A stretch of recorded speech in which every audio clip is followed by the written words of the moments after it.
بسم اللہ الرحمن الرحیم۔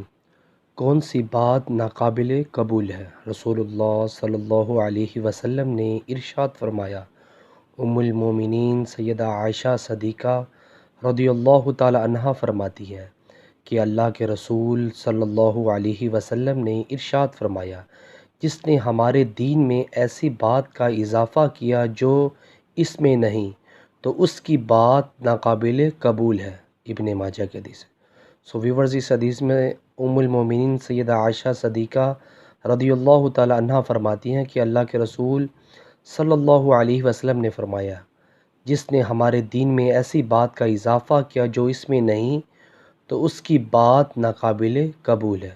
ویورز، اللہ تعالیٰ سے دعا اللہ تعالیٰ ہمیں بھی اس حدیث پر عمل کرنے کی توفیق عطا فرمائے۔ جزاک اللہ۔ السلام علیکم ورحمۃ اللہ وبرکاتہ۔